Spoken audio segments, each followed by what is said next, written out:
നമസ്കാരം. പ്രധാന വാർത്തകൾ.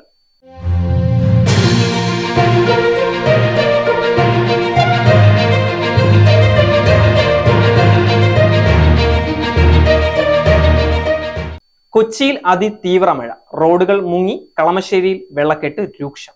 നിലമ്പൂർ ഷൊർണൂർ ട്രെയിനിൽ പാമ്പ്, യുവതിയെ കടിച്ചതായി സംശയം, പാമ്പിനെ കണ്ടതായി യാത്രക്കാർ. കുഴിമന്തി കഴിച്ച് ഭക്ഷ്യ വിഷബാധ, ഹോട്ടലിന് നിലവിൽ ലൈസൻസ് ഇല്ല, മോശം ഭക്ഷണം വിളമ്പിയതിന് 6 മാസം മുമ്പും അടപ്പിച്ചിരുന്നു.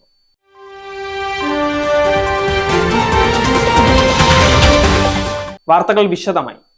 കൊച്ചിയിൽ ഇന്ന് പെയ്ത അതിതീവ്ര മഴയിൽ നഗരം മുങ്ങി. അപകടകരമായ സാഹചര്യമാണ് കൊച്ചിയിൽ നിലനിൽക്കുന്നത്. കാക്കനാട് ഭാഗത്ത് വൻ ഗതാഗത കുരുക്ക് അനുഭവപ്പെട്ടു. വെള്ളത്തിൽ മുങ്ങിയ റോഡിലൂടെ സാഹസികമായി യാത്ര ചെയ്യാൻ ശ്രമിക്കുന്ന കാറും ഇരുചക്ര വാഹനവും അടക്കമുള്ളവ കുഴിയിൽ വീണ് യാത്ര തടസ്സപ്പെട്ടു. കളമശ്ശേരിയിൽ വെള്ളക്കെട്ടിനൊപ്പം രൂക്ഷമായ മഴ ഇപ്പോഴും തുടരുകയാണ്. 2 മണിക്കൂറായി അതിതീവ്ര മഴയാണ് കൊച്ചിയിൽ പെയ്തിറങ്ങുന്നത്. കണ്ടെയ്നർ റോഡിൽ നിന്നും കളമശ്ശേരിയിലേക്കുള്ള റോഡ് പൂർണ്ണമായും വെള്ളത്തിനടിയിലായി. ഏകദേശം വാഹനങ്ങളുടെ അരപ്പൊക്കത്തിലാണ് സ്ഥലത്ത് വെള്ളം ഉയർന്നിരിക്കുന്നത്. ഇവിടെയും വാഹന ഗതാഗതം പൂർണ്ണമായും തടസ്സപ്പെട്ടു. മിനിറ്റുകൾ വെച്ച് വെള്ളം ഉയരുന്ന സ്ഥിതിയാണ് കളമശ്ശേരിയിൽ ഇപ്പോഴുള്ളത്. തിരമാല പോലെ വെള്ളം അടിച്ചു കയറുകയാണ് ഇപ്പോൾ.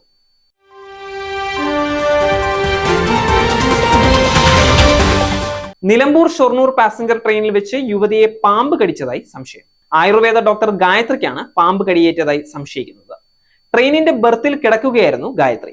പാമ്പിനെ കണ്ടതായി യാത്രക്കാർ അറിയിച്ചതിന്റെ അടിസ്ഥാനത്തിൽ റെയിൽവേ പരിശോധനയും അന്വേഷണവും ആരംഭിച്ചു. യുവതിയെ പെരിന്തൽമണ്ണയിലെ സ്വകാര്യ ആശുപത്രിയിൽ പ്രവേശിപ്പിച്ചിരിക്കുകയാണ്.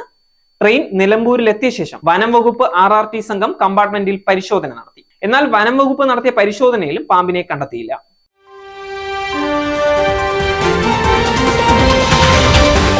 പെരിഞ്ഞനത്ത് കുഴിമന്തി കഴിച്ച് ഭക്ഷ്യ വിഷബാധയേറ്റ് ഒരാൾ മരിച്ചതിന് പിന്നാലെ കൂടുതൽ വിവരങ്ങൾ പുറത്ത്. സെയിൻ ഹോട്ടലിന് നിലവിൽ ലൈസൻസ് ഇല്ലെന്ന വിവരമാണ് പുറത്തു വന്നത്. കാറളം സ്വദേശി ഷിയാസിന്റെ ലൈസൻസിലായിരുന്നു ഈ ഹോട്ടൽ കഴിഞ്ഞ മാസം വരെ പ്രവർത്തിച്ചിരുന്നത്. ഇതിന്റെ കാലാവധി കഴിഞ്ഞ മാസം അവസാനിച്ചിരുന്നു. ഇപ്പോഴത്തെ നടത്തിപ്പുകാരനായ റഫീഖ് കഴിഞ്ഞ മാസം 4-ന് ലൈസൻസിന് അപേക്ഷിച്ചിരുന്നെങ്കിലും ലഭിച്ചിട്ടുണ്ടായിരുന്നില്ല. പെരിഞ്ഞനത്തെ സെയിൻ ഹോട്ടൽ ശനിയാഴ്ച വൈകിട്ട് വിറ്റ കുഴിമന്തി കഴിച്ച 180 പേരാണ് ഛർദിയും വയറിളക്കവുമായി വിവിധ ആശുപത്രികളിൽ ചികിത്സ തേടിയത്. കുറ്റിലക്കടവിലെ ഉസൈബയുടെ വീട്ടിലേക്കും കുഴിമന്തി പാഴ്സലായി വാങ്ങിയിട്ടുണ്ടായിരുന്നു. ഉസൈബ, സഹോദരി, അവരുടെ 12ഉം 7ഉം വയസ്സുള്ള മക്കൾ എന്നിവരാണ് ഇത് കഴിച്ചത്. കഴിഞ്ഞ ദിവസം സഹോദരിയെയും മക്കളെയും ഭക്ഷ്യവിഷബാധയെ തുടർന്ന് പരിഞ്ഞനം ആശുപത്രിയിലേക്ക് എത്തിച്ചിട്ടുണ്ടായിരുന്നു. ഇന്നലെയാണ് ഉസൈബയെ ശാരീരിക അസ്വസ്ഥതകളെ തുടർന്ന് ആദ്യം ഇരിങ്ങാലക്കുട താലൂക്ക് ആശുപത്രിയിലേക്ക് എത്തിച്ചത്. പിന്നീട് തൃശൂർ മെഡിക്കൽ കോളേജിലേക്കും എത്തിക്കുകയായിരുന്നു. പുലർച്ചെ 3 മണിയോടെ മരിച്ചു. പിന്നാലെ മൃതദേഹം പോസ്റ്റ്മോർട്ടം നടത്താതെ വിട്ടു നൽകി.